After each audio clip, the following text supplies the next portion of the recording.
la segunda parte de mi plática de Existe Santa Claus. Si se perdieron la de la semana pasada, justo con este nombre la pueden encontrar en YouTube, ya está ahí.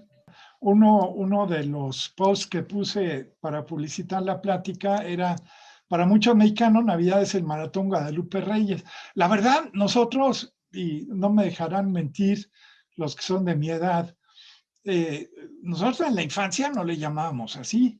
Eso surgió bastante después, creo que en los 80s o a finales de los 80s.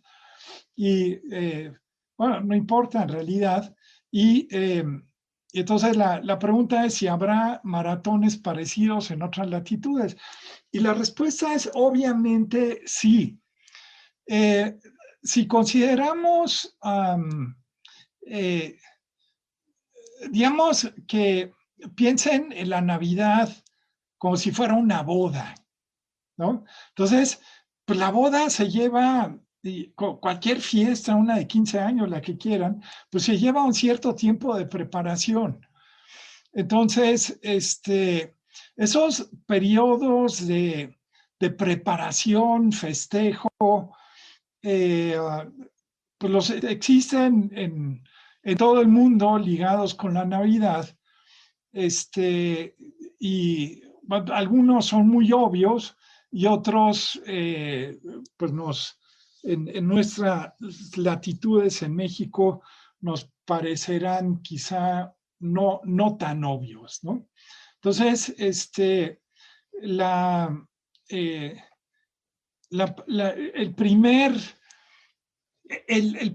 obvio de esos maratones, pues es lo que en el calendario litúrgico de la iglesia, no nada más católica, sino de todas las iglesias cristianas, pues se llama el periodo de Adviento.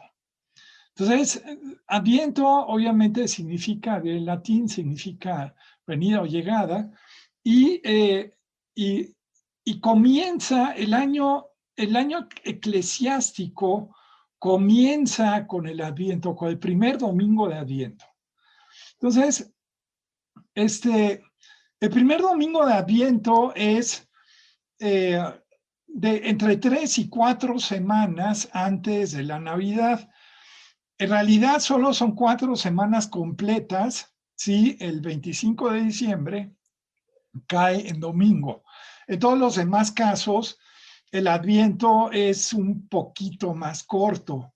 Incluso, por ejemplo, la opción más corta es si la Navidad cae, el 25 cae el lunes, entonces el día anterior, el 24, sería el tercero de Adviento, entonces nada más serían 22 días. Entonces, el Adviento es un poquito flexible, dependiendo, obviamente, de en qué día de la semana cae el 25. Y por ende, el Adviento también tiene una variación. La fecha más temprana en la que puede caer el domingo de Adviento es el 27 de noviembre, me parece, y la más tardía es como el 3 o 4 de diciembre. Bueno, entonces, la pregunta digamos, la parte interesante de este simbolismo es por qué se escogen 3 domingos de Adviento. Por cierto, el cuarto domingo de Adviento, la cuarta fiesta de Adviento, pues es el 25 mismo. O sea, ya es la Natividad, ¿no? Entonces, bueno, ahorita lo vamos a ver, pero se escogieron 3 domingos antes de la Navidad porque en la iglesia existe el dogma de la triple venida de Jesús. Es decir, la primera vez que Jesús vino a la tierra es cuando nace de la Virgen María, que es todo ese rollo de la Navidad, ¿no? Ahora, la siguiente es cuando viene a nosotros hoy. por ejemplo, en la comunión, en ciertos eventos religiosos, etcétera, hay una conexión con Jesús, teóricamente o prácticamente para algunos, ¿no? Y la tercera es la del final de la historia, o sea, el vendrá, el famoso juicio final. Entonces, en cada uno de los domingos de Adviento, el tema es Jesús vino, Jesús viene o Jesús vendrá. Y, y se cierra otra vez con el Jesús vino realmente, que sería el día de la Navidad, ¿no? Entonces, el año litúrgico tiene toda una serie de fiestas, la gran mayoría son domingos comunes, digamos, y ahí lo pueden ver bastante fácil en las casullas y en los malteles que se utilizan a veces en los altares, porque bueno, pues, se utilizan básicamente cuatro colores. El verde, que es el más frecuente, son como 30 y tantos domingos al año. Creo, también varía, hay años donde son creo que 34 y hay años donde son 35. Luego están los morados, que es el Adviento y la Cuaresma. Luego están los rojos, que son las fiestas relacionadas con la resurrección y la ascensión. Y las blancas, que son de alguna manera las fiestas del Señor, o sea, donde hay eventos relacionados directamente con la vida de Jesús. Entonces, este año litúrgico, que evidentemente se practica en todas las iglesias cristianas, de una forma más o menos rigurosa, como en este caso, pues se definió hace probablemente en uno de los primeros concilios, el concilio Nicea, 300 y pico, y a partir de ahí se lleva a cabo este año litúrgico. Ahora, la gente bastante rápido pues lleva ese rollo del año litúrgico a la vida cotidiana y lo convierte en otra cosa, ¿no? Entonces, la esencia de la celebración, pues finalmente siempre decimos, no, es que los mexicanos somos una pachanga, aplica a todas las latitudes. Finalmente, en algunos casos, la fiesta es diferente, pero a final de cuentas es fiesta, igual que la que tenemos en México, ¿no? Entonces, algunas de estas prácticas de llevar el periodo de Adviento a la vida cotidiana, son algunas costumbres muy bonitas. Voy a mencionar dos nada más, que pues los que tuvimos alguna relación con la cultura alemana en la infancia, pues los conocemos perfectamente bien. Entonces tenemos en primer lugar el calendario de Adviento, que quizá aquí en México ya en ESAMS los he visto, ¿no? Entonces, el calendario de Adviento aparece, pues obviamente cuando las técnicas de impresión litográfica permiten hacer impresiones a color. Entonces, el calendario que está aquí en amarillo claro, probablemente, no se sabe con certeza, pero es altamente probable que ese es el primer calendario de Adviento que se publicó en la historia en 1908. Ahora, lo interesante de este calendario es que no tenía las ventanitas que conocen hoy en día, sino que tenían en cada espacio para cada día tenía una referencia bíblica, una referencia de la historia de Jesús, etcétera, ¿no? Y entonces, aparte, venía una hojita con los recuadros y eso los niños los recortaban y los pegaban en la casilla correspondiente. Entonces, todavía tenía una significación religiosa bastante interesante y no nada más el dibujito del calendario de Adviento que conocemos hoy en día. Y el que tenemos con fondo rojo, pues ya es un calendario bastante moderno que ya tiene estas ventanitas y al abrir las ventanitas pues aparecen dibujitos bastante semejantes, a veces en un papel que permite una transparencia. Si le pones una vela atrás, eh, pues hay un efecto bastante bonito, ¿no? del calendario en la noche. Bueno, entonces esa es una, y la otra es la corona de Adviento. Ahora, la corona de Adviento inicialmente probablemente tiene que ver con la rueda del año, esa rueda de 8 aspas que vimos en la sesión anterior cuando hablé de la astroteología, ¿no? Entonces, la corona de Adviento, aunque inicialmente, ahorita lo vamos a ver, no era de ramas de abeto, sino eso llegó posterior.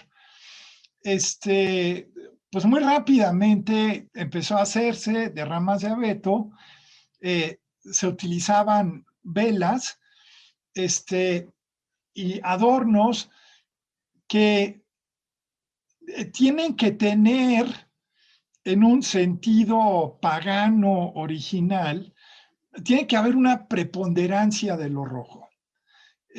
Ahorita, al ratito, más adelante, cuando hablemos del abeto con más profundidad, van a entender por qué es tan importante el rojo en la corona de Adviento. Claro que, por ejemplo, aquí en México, se estila mucho utilizar 4 velas de diferentes colores, creo que una blanca, una amarilla, una violeta y creo que una verde o algo así. No lo recuerdo bien porque realmente nunca me conecté con esa tradición, pero y entonces cada vela pues simboliza algo diferente, ¿no? La rueda de Adviento probablemente tiene un inventor. Por lo menos es un inventor moderno. No sabemos con certeza si ese personaje se inspiró en algo existente anteriormente o si fue una idea completamente suya. El caso es que el inventor se llama Johann Heinrich Wichern y era el director de un orfanatorio en Hamburgo.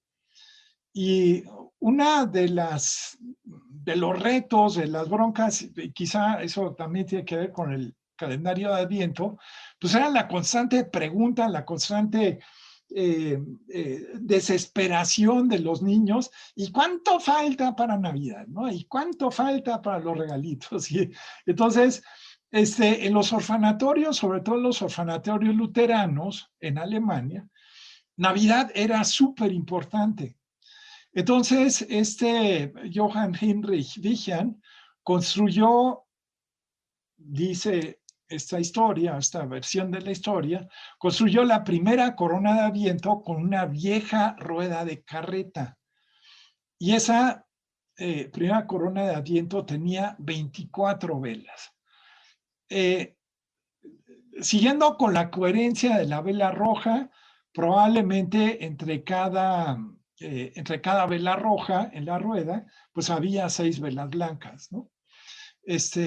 También podría ser que haya sido al revés, que las velas más grandes correspondientes a los domingos de Adviento hayan sido blancas y las chiquitas que representaban cada día de la semana, que esas eran las velas rojas, ¿no? Entonces,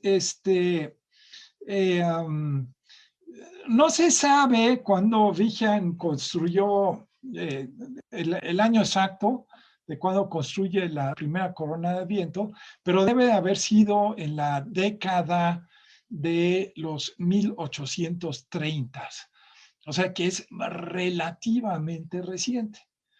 Y bastante rápido, casi 25, 30 años después, pues empiezan a comercializarse también en Alemania coronas de Adviento ya hechas con ramas de abeto.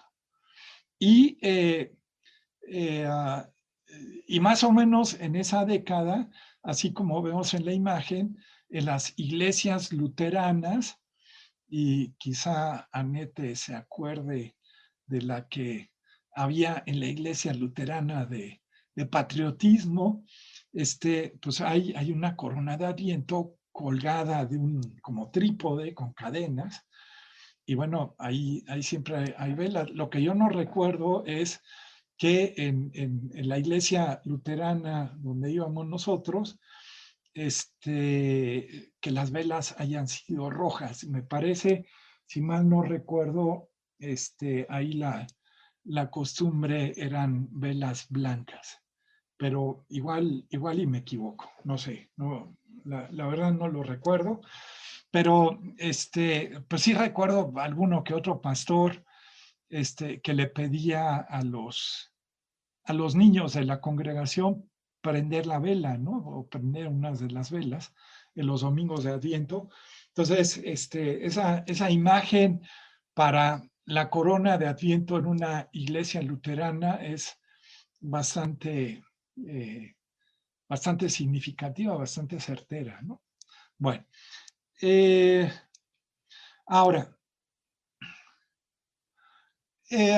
ya saliéndonos del rollo de las 3 y pico semanas de Adviento, o sea, del calendario litúrgico, hay en diferentes denominaciones cristianas, hay algunas que hacen un periodo de preparación previo a la Navidad, previo a la fiesta navideña, que casi siempre es de 9 días.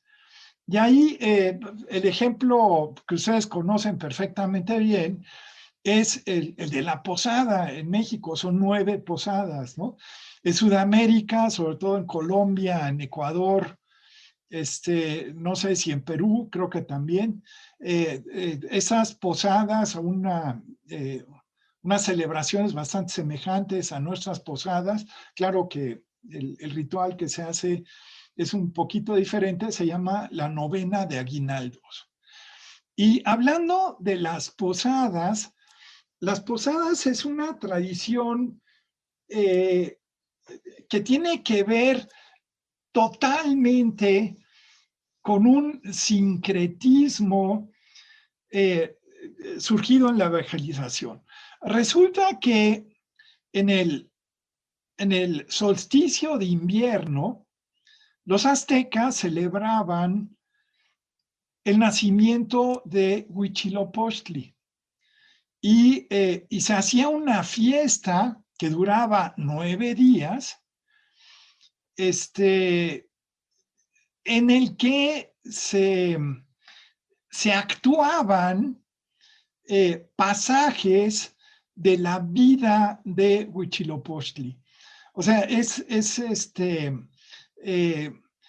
la forma que tenía el sacerdocio azteca para transmitir los preceptos religiosos a la gente, era muy teatral. Incluso cuando la obra de teatro terminaba en algunas ocasiones con el sacrificio humano, pues finalmente existía todo este rollo de justificar incluso el ritual del sacrificio humano. Y entonces los frailes evangelizadores pues vieron o aprendieron, entre comillas, de los aztecas, pues esta teatralidad de la transmisión del evento religioso y entonces en parte de ahí surge la posada, en parte también la pastorela, aunque la pastorela no es exclusiva de México. La pastorela es bastante universal, pero ese va a ser casi uno de los últimos temas de los que les voy a hablar. Y la piñata, muy relacionada con la posada, la piñata original tenía que ser esa piñata que conocemos como el arquetipo de la piñata, que es la olla de barro con los siete cucuruchos, obviamente luego forrada, etcétera, pero esos 7 cucuruchos o 7 puntas de la estrella representan dentro de la transmisión de los frailes, representan los 7 pecados capitales. Entonces, el romper la piñata en la posada es de alguna manera el vencer al pecador interno. Hay historias que conectan la piñata con algún ritual prehispánico, quizá probablemente maya, en el que también se rompían con palos ollas de barro, quién sabe si muy decoradas o no. Eso ya no está registrado, pero esas ollas de barro normalmente lo que contenían eran semillas de cacao, y como ustedes saben, el cacao tenía un valor de intercambio, etc. Entonces, pues, también es como una especie de regalo de abundancia, ¿no? La piñata. Ahora, también lo que originalmente estaba adentro de la piñata, pues era básicamente fruta. Luego más tarde se le agrega la colación, y ya mucho más tarde, probablemente incluso en mi tiempo de vida, empiezan a llenarse las piñatas con toda la dulcería comercial, ¿no? Entonces, ¿cómo fue esa transición de llenar la piñata pues con otras cosas? Pues quién sabe, ¿no? No recuerdo si haya habido alguna campaña publicitaria en los 70, 60, 70 que haya transformado el contenido de la piñata en contenidos más comerciales. La verdad no lo recuerdo.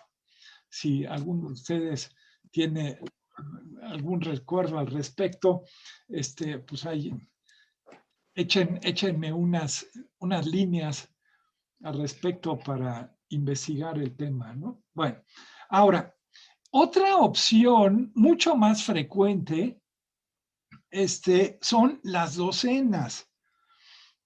Ahora, la docena no termina con la Navidad, sino empieza con la Navidad y termina con la Epifania. O sea, 25, 26, 27, 28, 29, 30, 31, 1, 2, 3, 4, 5, ¿no? 12 días para el 5 de enero, del 25. Y aquí la historia es bastante interesante, ¿no? Porque eh, la llegada de la luz, el nacimiento del sol, pues evidentemente tiene que desatar o tiene que estar equilibrado con las fuerzas de la oscuridad, ¿no? Entonces, en muchas partes del mundo, no nada más en Europa, sino también en otras partes, con otras religiones, ese periodo de antes o después, o antes y después del solsticio de invierno, es un periodo en el que hay que luchar contra contra las fuerzas de la oscuridad, ¿no? Entonces, en las noches entre la Navidad en el mundo cristiano, en las noches entre la Navidad y la Epifania o Epifanía, la gente, había muchos rituales de cómo hacerle para expulsar a todos esos seres oscuros, ¿no? Y uno de los rituales más interesantes es un ritual que se practicó en la actual, bueno, en Alemania Oriental. Probablemente comenzó en el ámbito de una minoría eslava que vive en una región, ahorita, ay, se me fue el nombre, ¿cómo se llama en español? Pero en alemán se llama Lausitz.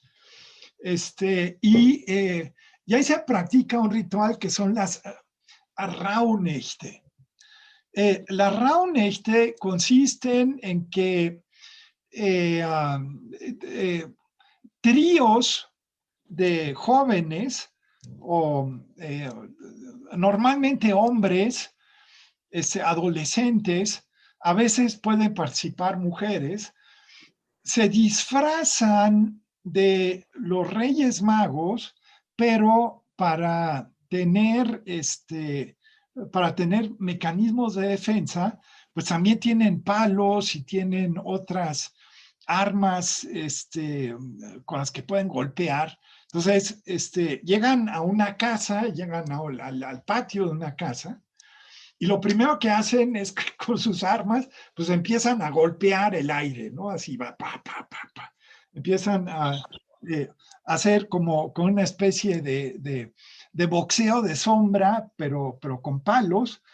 Y una vez que terminaron con eso, empiezan a cantar.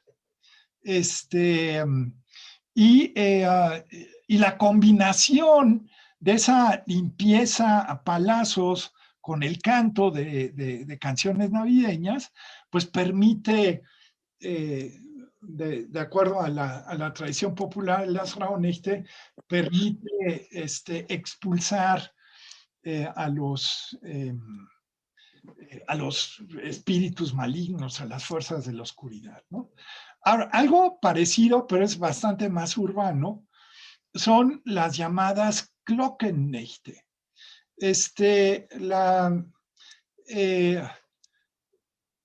Probablemente desde el siglo VI o siglo VII, tampoco no hay mucha certeza al respecto, pero es bastante temprano. Empieza la costumbre de tener torres en las iglesias en las que se ponen campanas. Y esas campanas tienen, evidentemente, como primer objetivo llamar a misa o anunciar que va a empezar la misa, pero también tienen, en muchas ocasiones, hay campanas que tienen objetivos más específicos, ¿no? Por ejemplo, las campanas del Ángelus son campanas que se tocan para atraer la protección de los ángeles a la comunidad. Luego hay campanas que nada más se tocan cuando alguien muere, o sea, es una campana para despedir el espíritu, etcétera. Entonces, hay iglesias que llegan a tener hasta 25, por ejemplo, la Catedral Metropolitana de la Ciudad de México, tiene 30 campanas diferentes. Es una cantidad bastante significativa. Hay relativamente pocas iglesias que tienen más. Y es muy chistoso, pero, por ejemplo, las campanas de la catedral, es bien, bien raro que se toquen todas juntas. En otras latitudes, por ejemplo, en varias ciudades alemanas, por ejemplo, en la Catedral de Colonia, donde está la campana cristiana más grande del mundo, es una campana que pesa, me parece que la bárbara cantidad de 240 toneladas, o sea, es una absoluta barbaridad de peso, quién sabe cómo la habrán subido, pero en esos campanarios de las iglesias góticas, pues suele haber entre 24, 30, 40 campanas a veces, y todas se tocan en cierto orden. Y normalmente los toques de campanas en las docenas, o sea, todos los días del 25 hasta el 5 de enero, hay toques de campanas de casi media hora. Entonces es súper, súper espectacular. Yo me acuerdo cuando yo andaba por allá en los 80s, fui específicamente a Colonia a escuchar eso. Y es, puff, o sea, se te remueve todo, ¿no? Bueno, ahora, esas docenas también, probablemente también tienen un origen más antiguo en la tradición celta. Y ahí, una de las canciones navideñas más populares es una canción en inglés que quizás recuerden, que son los 12 Days of Christmas. Y es una canción de esas como la del elefante que se columpiaba, donde, donde hay una secuenciación y entonces cada verso de la canción, conforme va avanzando, se hace más largo porque se van repitiendo los regalos del día anterior. Si ustedes revisan cuáles son los regalos en esa canción, un pichón en un árbol de peras, 3 palomas, 5 anillos, 8 bailarinas, me parece, no sé, o sea, son unos regalos muy curiosos, ¿no? Que permiten finalmente probablemente una interpretación simbológica bastante más vieja, y ahí sí me disculpo con ustedes porque no encontré una fuente de interpretación de esa canción, pero estoy absolutamente seguro que tiene un origen pagano bastante, bastante viejo, ¿no? Porque es muy curioso, los regalos los regalos de los 12 días de Navidad son regalos, yo diría que hasta incoherentes, ¿no? Entonces, si no tienen un elemento simbólico, pues, los regalos no tendrían ningún sentido, ¿no? Y bueno, una de las obras de Shakespeare se llama The Twelfth Night y evidentemente la escribió para representarse el 5 de enero. Y aquí también tenemos la víspera de Reyes. Ahora, en la sesión anterior ya hablé un poquito de los Reyes, tanto en un sentido astroteológico, pero también un poquito en términos de la simbología. Aquí hay algo bastante interesante. No sé si alguna vez se han preguntado por qué demonios la gente, sobre todo en la Ciudad de México, perdón, demonio no debía de usarlo en este contexto, pero bueno, ¿por qué la gente va a comprar los regalos de Reyes en la noche del 5 de enero y todas las... ahí en el rumbo de la Lagunilla, de la Merced, pues el atasque de gente tratando de adquirir un regalo de Reyes para sus hijos, aparte de que la gente lo aprovecha, los vendedores, etcétera. ¿Por qué lo hacen en esa noche? Bueno, tiene que ver con probablemente con una energía subconsciente o con una tradición subconsciente de que si los regalos de Reyes se compran en un momento anterior, se pueden cargar con esa energía negativa de la que hablé hace unos momentos, y entonces literalmente los juguetes podrían dañar a los niños si los compran antes. Entonces,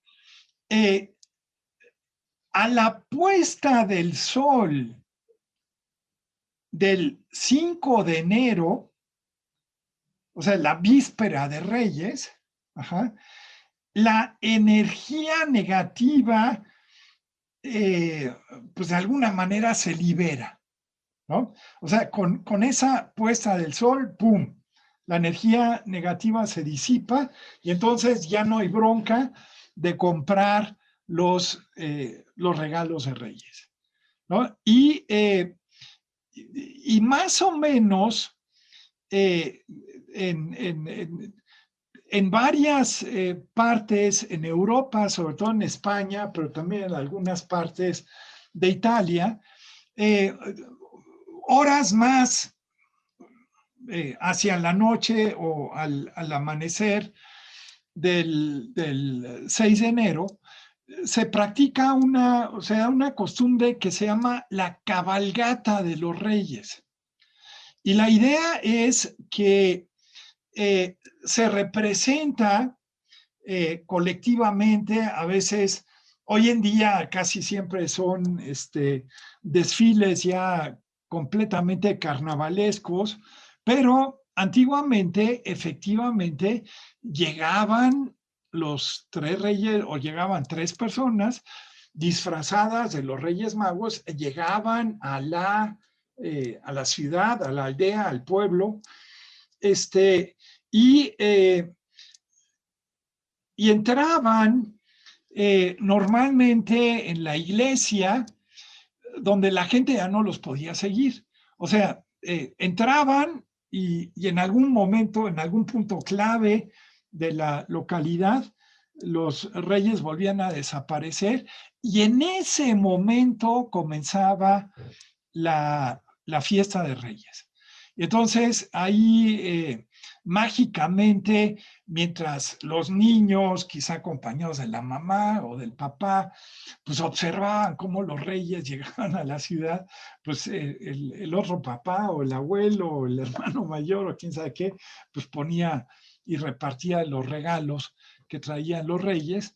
Y aquí finalmente la tradición de los regalos de reyes, pues en realidad se deriva de muchas de las tradiciones de las que hablé en la sesión pasada, sobre todo de la tradición germánica del regalo, ¿no? Entonces, en ese sentido, bueno, los reyes magos como regaladores, a pesar de que llevan los 3 regalos al niño Jesús en el Evangelio, pues en realidad no son tan terriblemente originales, ¿no? Bueno, ahora, hay otros maratones que, que en realidad ya no son tan eclesiásticos. Están medio ligados a algún evento eclesiástico, pero son bastante laicos.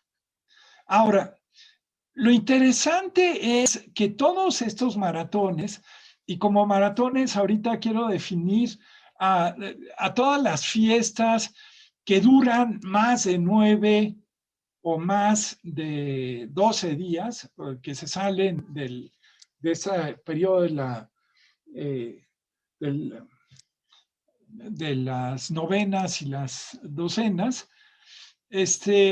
y, y casi siempre inician con la fiesta de una virgen o de una santa. Entonces, en todo el ámbito mediterráneo, España, el sur de Francia, Italia, Croacia,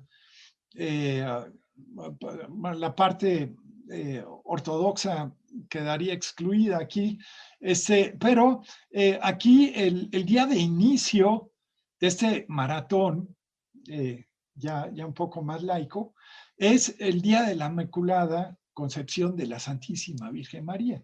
Ahora, es muy curioso porque esa Inmaculada Concepción, es decir, la idea de que la Virgen María tuvo que haber sido concebida inmaculadamente de la misma manera como la Virgen María concibió de una forma inmaculada al niño Jesús, pues se convierte en un dogma de la Iglesia eh, eh, a mediados o el primer tercio del siglo XIX. Es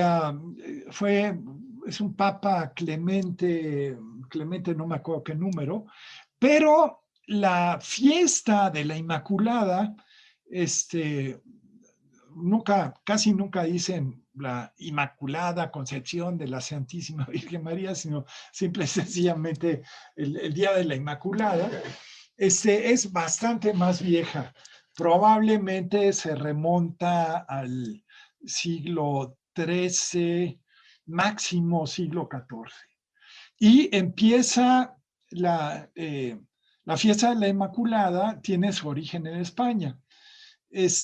Bueno, entonces ahí, como les digo, en el ámbito mediterráneo católico, el maratón sería, en vez de Guadalupe Reyes, como el nuestro, sería el maratón Inmaculado Reyes o de la Inmaculada Reyes, o no sé, ¿no? Probablemente no se les ha ocurrido llamarle maratón, pero bueno, no lo he visto, ¿no? Ahora, en México, Centroamérica y la comunidad latina de Estados Unidos, pues evidentemente el inicio es con el Día de la Virgen de Guadalupe, de ahí Maratón Guadalupe Reyes, y en Escandinavia, Este maratón comienza el 15 de diciembre, que es el día de Santa Lucía. También les hablé un poco de Santa Lucía cuando hablaba de las Santa Clausas en la sesión pasada. Y el más largo de todos empieza con un hombre, que es, que es la fiesta de San Martín, que en el laicismo escolar hoy en día se conoce como Laternenfest, que eso es el 11 de noviembre. La historia aquí de San Martín es que es un poquito semejante a San Nicolás. En algún momento encuentra a unos niños que, que están muriendo de fríos y entonces se quita su capa para que los niños se cubran. Y entonces esa fiesta de San Martín, que es un santo francés, se celebra en muchas partes en Europa con un desfile de, ¿cómo se llama en español? Latean en linternas, con velas de papel. Es algo bastante espectacular, ¿no? Bueno, entonces ahí la temporada navideña se puede decir que en las regiones donde se acostumbra la fiesta de San Martín o la Laternenfest, se puede decir que el maratón navideño comienza el 11 de noviembre, pero normalmente termina en Navidad, no se va hasta Reyes. Bueno, entonces esto sería el tema de los maratones. Ok. Vamos con otra parte que es una parte absolutamente bella. A mí esta parte me encanta y tres de los que están escuchándome, si todavía siguen ahí, pues ahorita van a descubrir por qué usé esta tradición en su graduación, si lo recuerdan, que es la tradición arbórea celta y nórdica. Bueno, entonces, en muchas partes del mundo, los seres humanos, probablemente durante milenios, se sintieron siempre más hermanos de los árboles que hermanos de los animales. O sea, ese rollo de que somos animales, probablemente es un rollo que empezó con la biología o con el desarrollo de la biología como ciencia, y lo más seguro es que no tiene más de 500 años. Todo el tiempo anterior, nuestros parientes cercanos siempre fueron los árboles. Claro que había algunas regiones del planeta donde el parentesco con los animales era más fuerte que con los árboles. Es muy probable que la biología se haya inspirado en lo que se llama la tradición totémica de los chamanismos en Norteamérica, de los nativos norteamericanos, pero también los chamanismos ibéricos de Siberia. Pero a ciencia cierta no lo sabemos completamente. Bueno, entonces, todos los relatos mitológicos que tienen una tradición arbórea celta suelen ver a la Tierra, al mundo, incluso al universo, a la totalidad del universo como un árbol. Y es muy chistoso o simbólico quizá que con el surgimiento del movimiento ecologista de los 1970s, de una forma más o menos paralela, se formuló una hipótesis que se llama la hipótesis de la Gaia, primero por James Lovelock y continuada luego por Lynn Margulis. Bueno, ¿cómo es que Lovelock, y eso quizá es una historia que algunos conocen, pero no importa, la repito por si alguien no la conoce. ¿Cómo es que Lovelock llega a esta idea? Bueno, al principio de la exploración espacial con el surgimiento de la NASA, pues empiezan a surgir preguntas científicas relacionadas con el espacio exterior, y una de ellas es cómo se puede comprobar que en un planeta puede haber vida. Y uno de los científicos que participaron en un proyecto que trató de responder esa pregunta fue justamente James Lovelock, que de formación es meteorólogo. Entonces,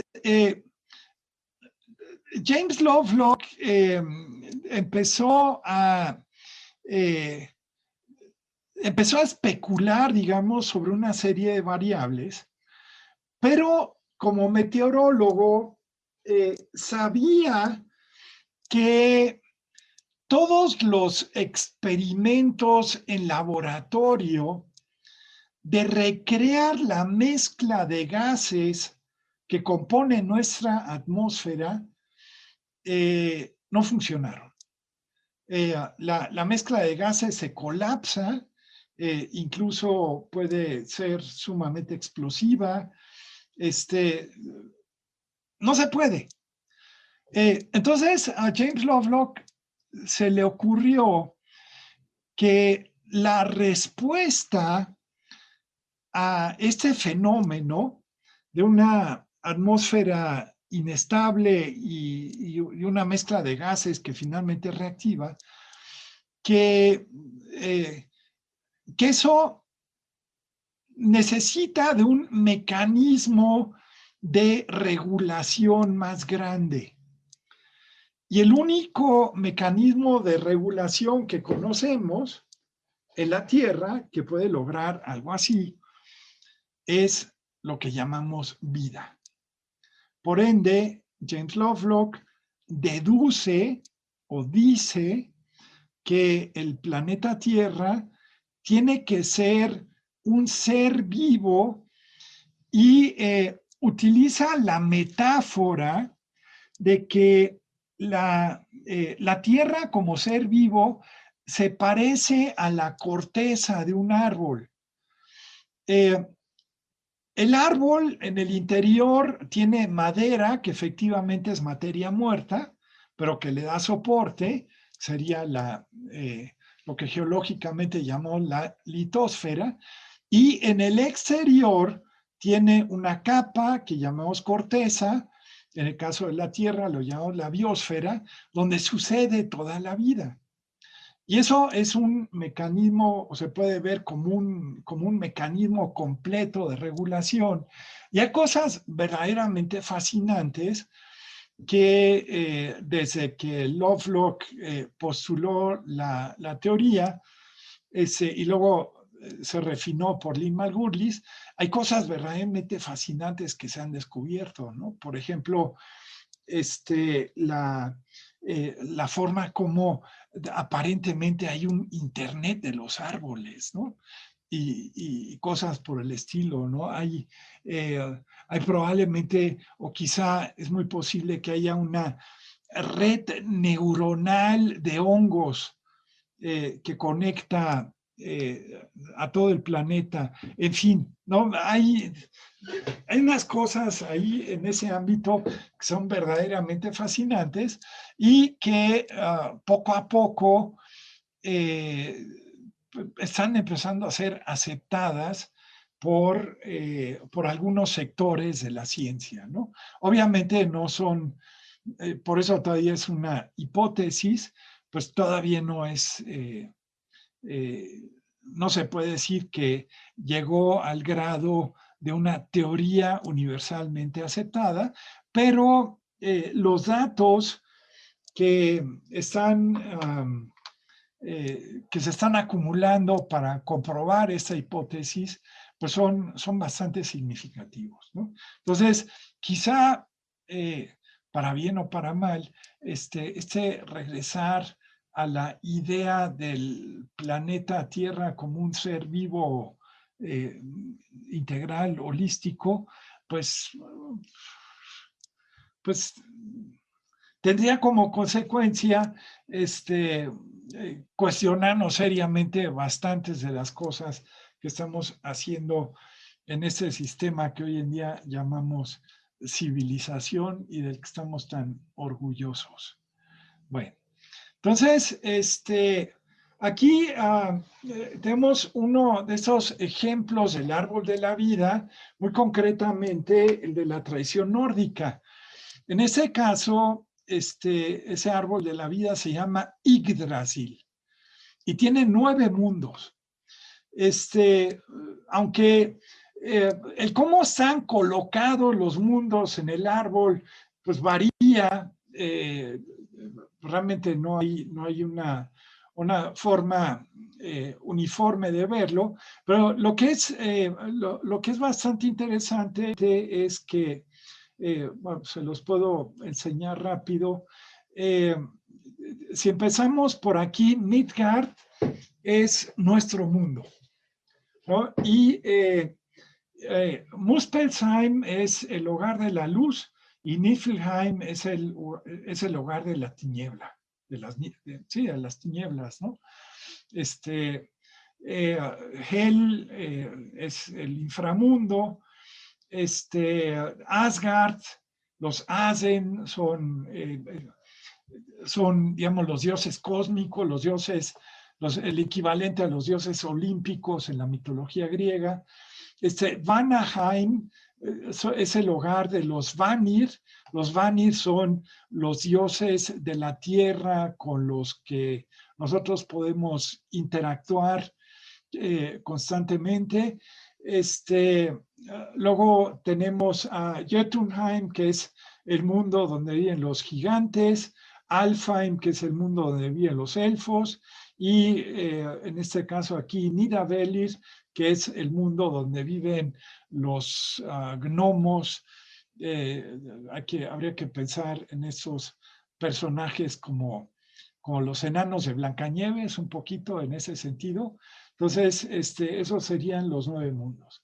Ahora, esos 9 mundos están conectados por senderos, un poquito en el sentido del árbol de la vida de la cábala hebrea, y cada sendero está custodiado por un árbol, pero es un árbol que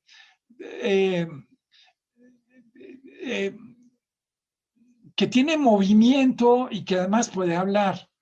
Entonces, los Ents de la saga del Señor de los Anillos, muy claramente están inspirados en los custodios de los senderos entre los mundos del árbol de la vida, que por cierto, de una forma casi paralela existe en la mitología celta, nada más que con los celtas ya no sabemos cómo se llamaban estos mundos. Y entonces, pero con los celtas sí sabemos que hay asociaciones arbóreas directas, representadas por el llamado alfabeto ogámico, que es un alfabeto arbóreo, y en el caso de de los nórdicos, bueno, en cada uno de los senderos estaba, igual que en el árbol de la vida de la cábala hebrea, pues cada uno de los senderos estaba asociado con una runa. Entonces, si ustedes hacen todas las conexiones entre los mundos y los acomodan de cierta manera, les da una figura como de diamante. Bueno, ahora, cada árbol tiene un algo sagrado, tiene un elemento sagrado, merece respeto y toda una serie de simbología. Ahora, ¿por qué el pino? Más concretamente, ¿por qué el abeto como árbol de Navidad? Bueno, empecemos aquí con el dato que les anuncié hace rato que los puede asombrar. En abril del 2008, hace no mucho tiempo, científicos de la Universidad de Umeå en Suecia descubrieron un ejemplar de Picea, que es un abeto rojo, con un sistema de raíces de 9.550 años de antigüedad.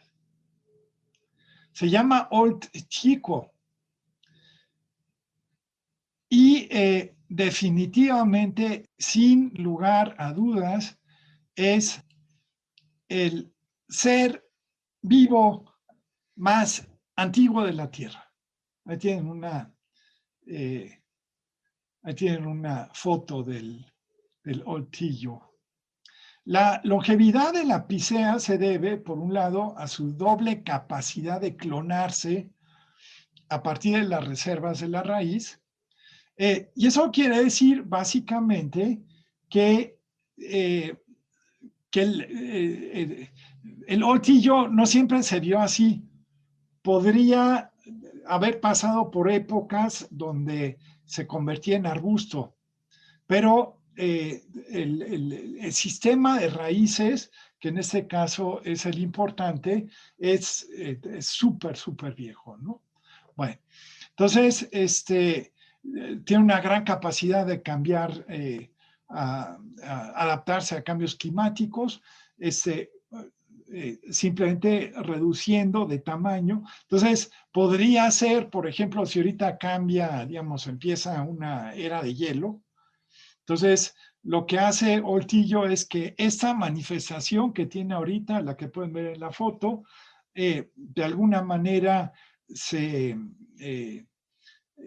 elimina, ¿no? Se muere, entre comillas, se pudre, no sé, y del sistema de raíces surge un arbusto para mantener vivo el sistema de raíces.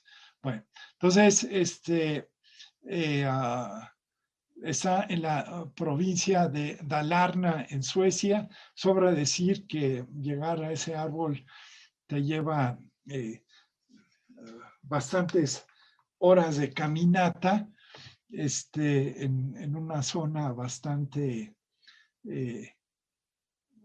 inaccesible, ¿no? Bueno, entonces, el abeto, que es el árbol de la Navidad por excelencia, lo hay en dos variantes, ¿no? Que es el abeto blanco, que es de corteza lisa y color blanco, y el abeto rojo o picea, que es este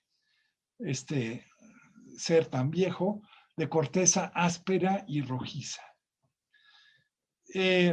Necesita de clima más o menos húmedo, de una sequía estival, no demasiado acusada, y es sumamente resistente a nieves y tempestades. Aunque al mismo tiempo es un poco delicado, pues las raíces son bastante superficiales y entonces en vientos muy fuertes, pues puede ser, sobre todo los ejemplares jóvenes, pueden ser arrancados fácilmente. Bueno,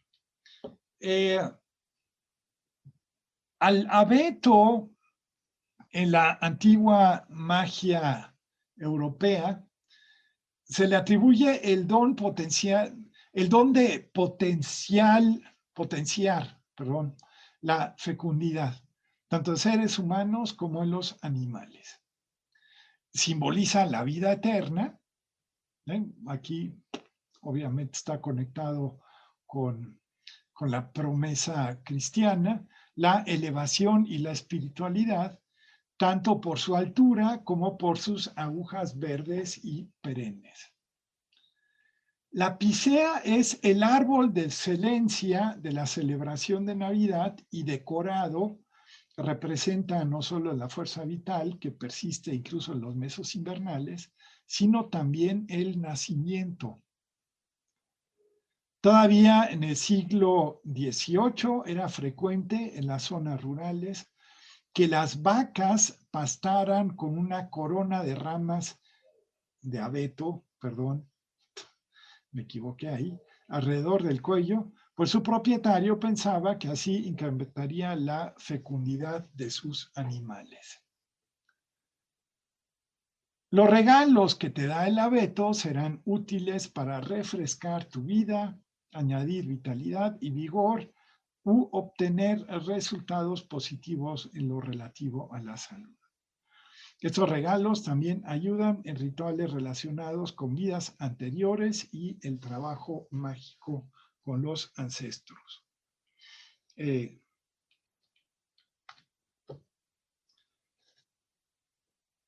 En una granja de abetos, que hay muchísimas en Europa, esos tardan aproximadamente 10 años en crecer para tener el tamaño promedio del árbol de Navidad, es decir, como 2 metros más o menos, ¿no? Los que se suelen poner en las plazas públicas en todo el norte de Europa tienen de 90 a 100 años de edad. Ahora, el abeto como árbol de Navidad no es tan súper viejo. Es mucho más vieja la rama del abeto para adornar la casa. El árbol de Navidad como tal probablemente aparece en el siglo XV y también es altamente probable que haya sido en Alemania, pero otra opción sería Suecia o Noruega. Los primeros adornos del árbol de Navidad, que poco a poco se transformaron en otras cosas, eran comestibles, los comestibles que se tenían a la mano, nueces, galletas, manzanas, ciruelas, ciruela pasa, en fin, lo que se les ocurra que pudo haber habido en una casa en el invierno europeo y evidentemente parte del ritual del árbol de Navidad, que también se conectaba mucho con la curiosidad de los niños tal vez, o con la emoción del árbol de la Navidad, pues era que al final, cuando se quitaba la decoración del árbol, pues todo lo que había en el árbol va para adentro, ¿no? Se comía. Las velas comenzaron a usarse hasta el siglo XVII en el árbol. No quiere decir que en otros ámbitos no se hayan utilizado velas. Y en la vieja tradición europea tenían que ser rojas, ya que el rojo, y eso es importante, ya que el rojo transmite la vitalidad del abeto a los seres humanos a través de la sangre. Entonces hay una conexión ahí entre la vitalidad del árbol, imagínense, 9.550 años, ¿no? Con nuestra vitalidad bastante más reducida, que es bastante interesante, ¿no? Ahora, Las manzanas que originalmente se utilizaron en el árbol como adorno, con el tiempo se convirtieron en las esferas de vidrio que todo el mundo conoce, ¿no? Y las figuras en forma de juguetes aparecieron cuando las minas de las montañas férreas, en alemán el Erzgebirge en Alemania, se comenzaron a agotar en el siglo XIX y los mineros, que en las noches de descanso tallaban juguetes para sus hijos, comenzaron a comercializar sus creaciones. Algunas de sus estructuras recuerdan ese pasado minero, otras, como las pirámides navideñas, fueron creadas por el talento de los talladores, ¿no? Entonces, probablemente el más viejo de los adornos navideños del Erzgebirge en Alemania es el Schwiebogen, que es este que tenemos acá. El Schwiebogen tiene una clara conexión con la minería todavía, porque lo que se trata de representar con este arco que se adorna con parafernalia navideña, es la idea o la manera como los mineros ven la luz al salir de la mina después de una jornada de trabajo. Entonces, el Schwiebogen a veces tiene velas, a veces no, pero siempre tiene escenas navideñas más o menos complejas. Obviamente el pino está muy presente, en fin.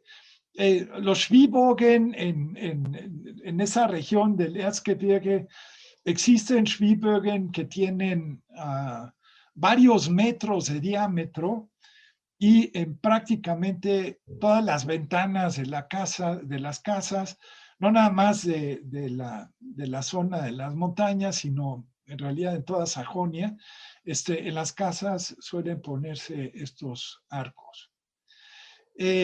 Lo que tienen aquí en la imagen que está en azul, abajo a la derecha, es una pirámide navideña de varios metros de alto. Las pirámides navideñas son representaciones de nacimientos, y la idea es que la rueda que está arriba, con el calor de las velas que están dispuestas alrededor de la pirámide, empiezan a girar. Entonces se hace un nacimiento dinámico. Y otro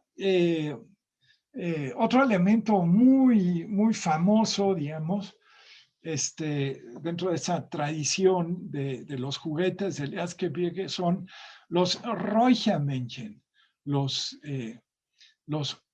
hombrecitos de humo, llamémosle así, aunque realmente humo no es, sería quizá mejor decir los hombrecitos saumerio, que eso les puedes levantar el cuerpo y entonces tienen un platito de metal en el que se ponen conos de incienso. Entonces se prende el cono de incienso, se vuelve a cerrar la figurilla y tienen la boca abierta. Y entonces empiezan a expulsar el humo y empiezan a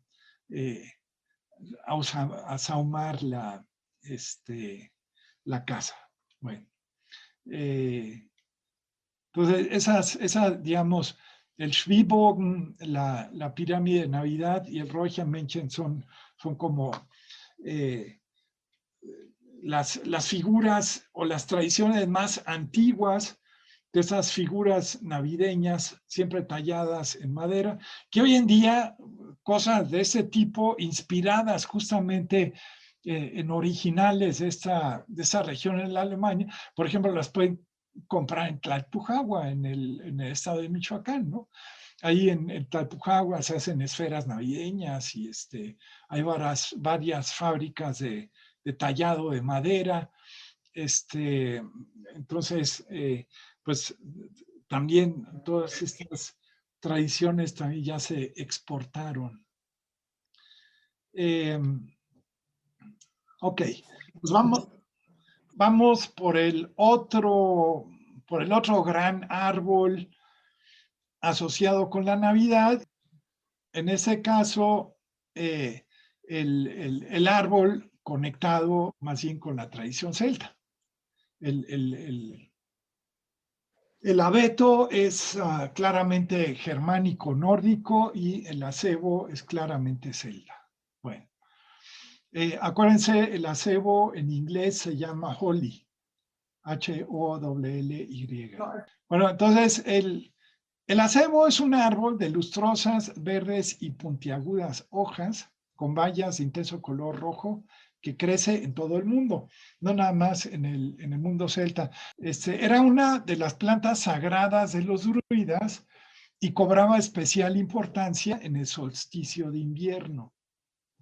Se acostumbraba a llevar ramitas de acebo a los hogares para evitar la exposición de los espíritus habitantes del árbol a las inclemencias del tiempo. Aquí, interesante, en el acebo habitan espíritus benévolos hacia los seres humanos. Entonces, llevar la rama de acebo a la casa, pues los protege del invierno. Entonces, hay una responsabilidad de ser humano para con los espíritus. En la mitología celta se encuentran muchísimas referencias al acebo. Los romanos, cuando ocupan Gran Bretaña, las Islas Británicas, inician la costumbre de enviar ramas de acebo a los recién casados como símbolo de estimación, gratitud y bienestar durante las Saturnalias. De las Saturnalias también hablamos la sesión pasada. En la magia es una planta protectora por excelencia, protegiendo de rayos y el veneno. Plantada alrededor de la casa, protege a los habitantes de las energías densas. La infusión de las bayas se salpicaba sobre los recién nacidos para protegerlos. La madera de acebo se usa frecuentemente, Harry Potter, en la fabricación de varitas mágicas y los bastones de los druidas. Sus bayas rojas simbolizan heroísmo y fuerza vital, ya que pueden perdurar en muy buena parte del invierno. Otro uso mágico es el apaciguamiento de los animales salvajes que se tumban aún sin haber sido tocados. O sea, ahí se bate con el acebo y pum, supuestamente. Entonces, un uso medio cruel del acebo es que pues cuando esos animales salvajes se tumbaban, pues les daban crank para comérselos, ¿no? Llevar hojas de acebo es un símbolo de buena suerte y fortuna, y debajo de la almohada ayuda a hacer realidad los sueños. Como siempre viva, simboliza la inmortalidad, igual que el abeto, la vida eterna, y se usa para reforzar y perdurar en el tiempo. Sus coronas pueden secarse y colocarse en las puertas como talismanes de felicidad. No es un adorno nada más navideño. En la antigüedad celta, la corona de acebo estaba colgada en la puerta todo el año, un poquito igual que con las palmas que se compran en el Domingo de Ramos, se usan aquí, o las cruces de pericón que se ponen como protecciones en el día de San Miguel. Entonces se dice que quienes se besan debajo del acebo, deseándose un feliz año, consiguen realizar sus sueños. No es cierto de que el acebo dé amor eterno, sino simplemente realización de deseos. Ok, ahora vamos con otro temita que es otra vez con uno de estos posts que mandé de publicidad. Las esferas son el adorno navideño más popular y originalmente eran manzanas. Ahora, chamánicamente serán las más importantes o tienen un serio competidor en el hongo matamoscas. Y bueno, aquí les tengo que platicar una pequeña anécdota. Mi abuela materna, se trajo de Alemania cuando en algún viaje o cuando emigró a México originalmente, se trajo los adornos navideños de su abuela. Entonces eran adornos navideños que ya tenían un titipuchal de años encima.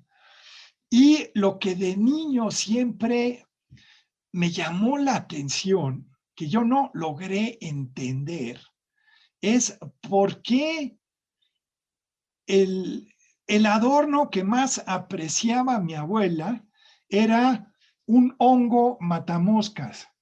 En alemán ese hongo se llama Fliegenpilz, que es el arquetipo del hongo. Si ustedes cierran los ojos, ahorita lo vieron, pero si cierran los ojos y piensan en hongo, automáticamente piensan en este hongo de tallito blanco, cabecita roja con puntos blancos. Bueno, biológicamente se llama Amanita muscoria y en español se llama hongo matamoscas. En inglés se llama fly agar y es, bueno, muchos años después, en los, creo que a la final de la década de los 80s, pues de repente me llegó la respuesta. Y me llegó la respuesta porque leí, para variar, un libro. El primer libro que leí fue el libro que está en medio, de John Allegro, escrito en 1970, que se llama The Sacred Mushroom and the Cross. Creo que está traducido al español, no estoy totalmente seguro, pero bueno, lo que hace John Allegro tiene una historia bastante interesante porque es uno de los personajes que son llamados para analizar y leer, interpretar, o como le quieran llamar, los famosos rollos del Mar Muerto. Y entonces, aparentemente, John Allegro, hay cada vez más evidencias que también señalan de que efectivamente probablemente tenía bastante más razón de la que le dieron de inmediato, y es que el cristianismo y el judaísmo estaba íntimamente relacionado con la amanita, con el consumo de la amanita muscoria. Ahora, un libro anterior que leí bastante después, es de los 50s, es un libro que se llama Mushrooms, Russia and History. Y ese lo escribió un personaje también estadounidense, Robert Gordon Wasson, que él es el papá de una rama de la antropología que se llama la etnomicología. Es decir, etnomicología quiere decir el uso étnico, el uso en costumbres chamánicas, religiosas, etcétera, de los hongos con propiedades enteógenas. En antropología no se utiliza ni alucinógeno ni psicotrópico, sino se usa enteógeno, ¿no? Pero se refiere, en la Vox Populi quiere decir eso, ¿no? alucinógeno o psicotrópico. Bueno, entonces, en este libro, John Allegro, señala toda, cómo, sobre todo mucha de la iconografía del cristianismo inicial, de los primeros 300, 400 años del cristianismo, se puede relacionar directamente con la vida de este hongo. El otro libro, el Mushrooms, Russia and History, nos habla de toda una serie de rituales chamánicos en el norte de lo que hoy en día sería la Federación Rusa, y sobre todo en Siberia, y también entre los lapones, entre los sami. Y por fin, un tercer libro también importantísimo, de Terence McKenna, que murió en el 2000, que tuve la super suerte de conocerlo en una conferencia que dio por ahí del 90 a 91, algo así, que escribió un libro que se llama Food of the Gods, en el que habla de todo tipo de enteógenos y su relación con la evolución humana. Tiene algunas teorías absolutamente espectaculares. Aquí murió hace poco, en el 2000. Entonces, esos tres libros, hay muchos más, pero estos tres libros son los que yo conozco de etnomicología. Bueno, entonces, vamos a concentrarnos, no me voy a meter en la tesis de Allegro, de la relación de la Amanita muscoria con la iconografía cristiana, sino pues el tema es Santa Claus. Entonces, me voy a concentrar un poquito más en el trabajo de Wasson, que aún estando consciente de que Santa Claus es un fenómeno totalmente estadounidense, pero dentro de esa historia de Santa Claus, de la Coca-Cola, que critiqué bastante al principio de la plática la semana pasada, bueno, hay evidentemente elementos que confluyen en esa historia y que tienen un origen europeo. Entonces, del libro de Wasson se pueden derivar 8 ideas, 8 tesis, que podrían sustentar la relación entre la Amanita muscoria y la Navidad.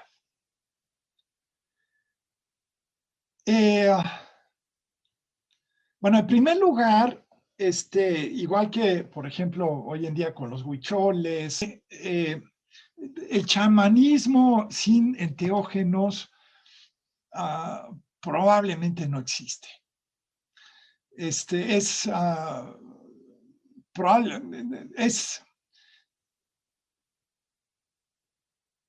Se tendría que buscar mucho para encontrar una tradición chamánica que no utilice enteógenos para sus rituales. Entonces, van agarradas de la mano. Ahora, la Amanita muscoria es, si ustedes ven en una enciclopedia, un tratado de biología, las referencias de la Amanita muscoria rápidamente van a ver que está clasificado como un hongo venenoso. Ahora, es venenoso para moscas. al mismo tiempo habría que decir que probablemente no hay ningún registro de un ser humano que se haya muerto por el consumo de este hongo. Ahora, evidentemente tiene un efecto alucinógeno, que era muy apreciado en el chamanismo, en los chamanismos más al norte del planeta, en todo el norte de Asia.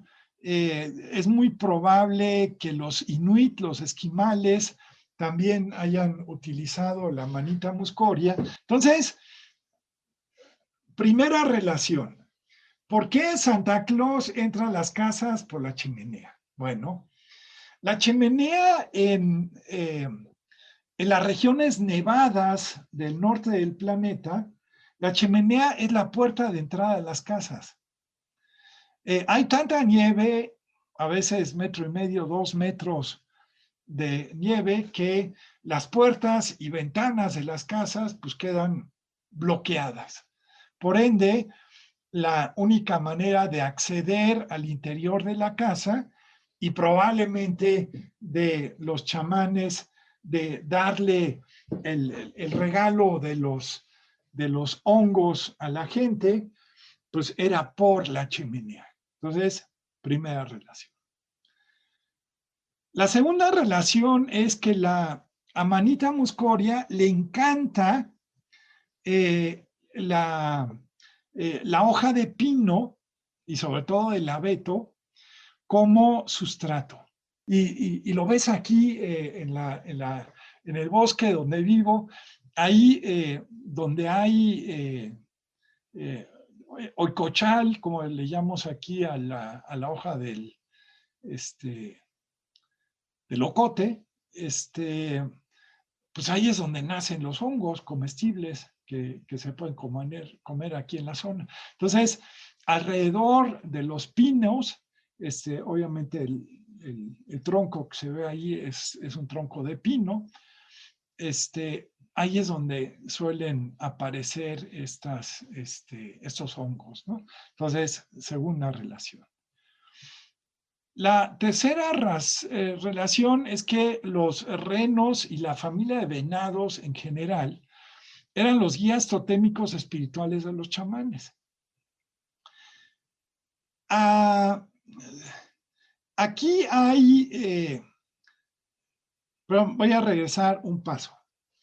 Les mencioné que la manita muscoria se clasifica como venenosa, pero que para nosotros realmente no es dañina, pero sí es altamente indigestiva.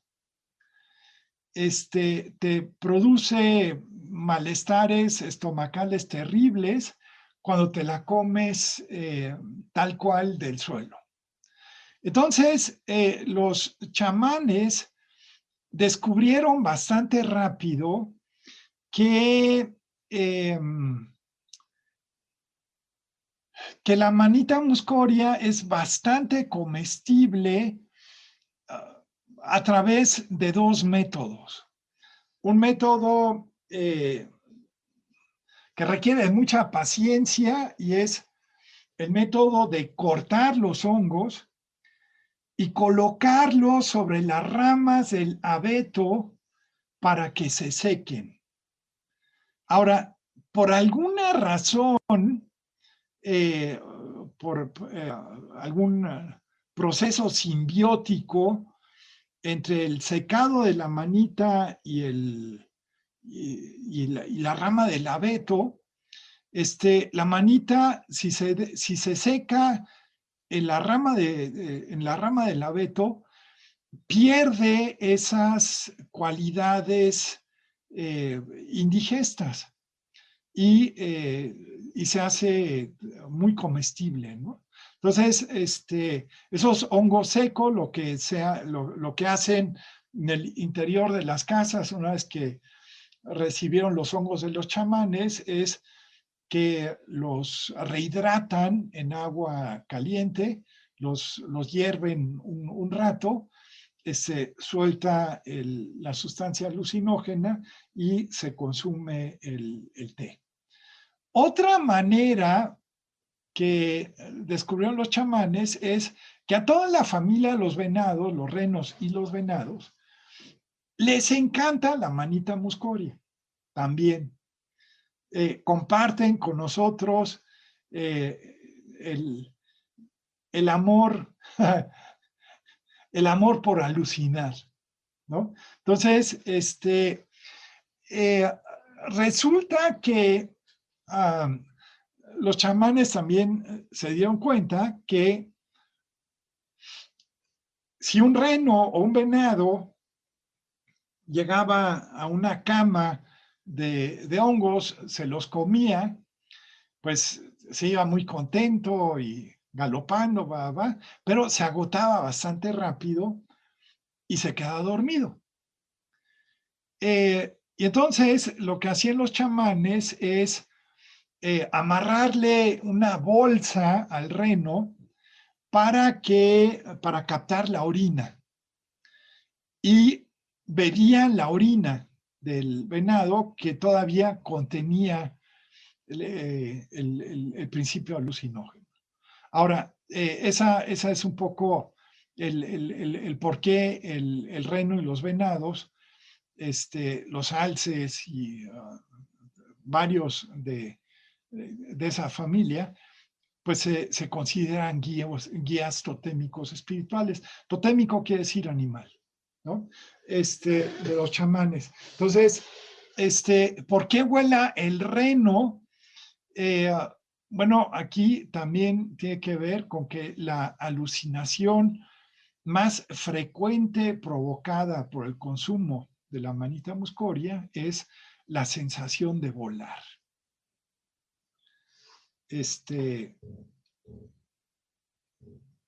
Entonces, evidentemente, el vuelo de trineo de Santa Claus, pues probablemente o posiblemente esté relacionado con este fenómeno.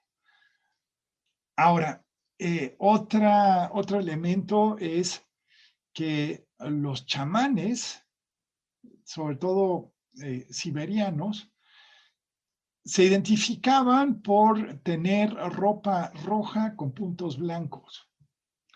Y entonces, pues se puede decir que ese rojo con blanco del traje característico de Santa Claus, pues de alguna manera podría tener una relación con este chamanismo. Número 5, los hongos aparecen frecuentemente en la iconografía de la Navidad y del Año Nuevo. Entonces, no sé si lo han visto, pero fíjense si por ahí tienen tarjetas de Navidad viejas que hayan guardado, o incluso busquen Christmas cards, tarjetas de Navidad, sobre todo europeas, en el internet, y se van a ver que aparece una cantidad de estos hongos impresionante, ¿no? Entonces, pues buen viaje, ¿no? Entonces, la iconografía, bueno,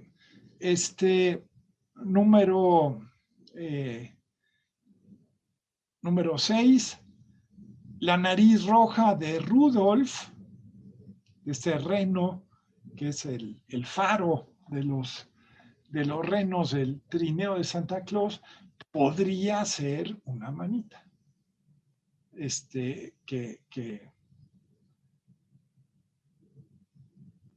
Que le permite a ese reno alucinar mejor el viaje, o como le quieran llamar, ¿no?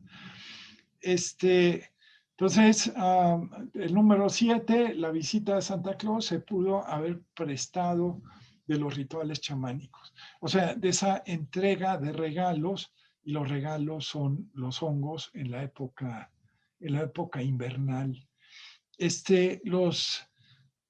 Los tiempos de descanso naturales siempre se asocian con con el consumo de enteógenos, ¿no? Hay una larguísima tradición y mucha documentación en la antropología al respecto. Uno de los que mejor documentan ese tema en México es el gran Fernando Benítez, en su maravillosa obra Los hongos de México, ¿no? Sí, los hongos de México. Bueno, y finalmente, número 8, todo ese chamanismo relacionado con la Amanita muscoria es evidentemente ártico, y su Santa Claus vive en el Polo Norte. Entonces, viene del Ártico. No sé si es una teoría que a la larga se pueda sustentar. Hay relativamente pocos autores que la trabajan, pero bueno, lo que sí es un hecho es la presencia y la relación de los enteógenos con prácticamente todas las religiones y los chamanismos a nivel mundial. Y entonces, pues lo que es un poco ilógico es pensar por qué la tradición judeocristiana, es decir, el judaísmo, el cristianismo y el islam, pues no participan, no van a participar en ese elemento que finalmente es universal, ¿no? Entonces, bueno, a mí quizá no tan así como lo acabo de describir, y obviamente lo hice de una forma un poco simplificada, pero a mí en lo personal se me hace una hipótesis relativamente coherente, porque estoy absolutamente convencido de que la prohibición de los enteógenos a partir de los 1930, comenzando con la marihuana y luego agregando todas las demás, probablemente tiene que ver con esa idea de que no es muy conveniente que la laicidad del Estado y de la sociedad liberal que empieza a construirse a partir del siglo XVIII, pues no es compatible con la espiritualidad humana. Entonces, o con la búsqueda espiritual humana, no es deseada, ¿no? Finalmente, pues siempre hablamos de cosas como crisis de valores y ese tipo de cosas, pues finalmente tiene que ver que realmente ya no hay herramientas que nos permitan un verdadero desarrollo espiritual, ¿no? Entonces, yo pienso que esta parte, esta relación de Santa Claus con la Amanita muscoria es bastante coherente, ¿no? Bueno.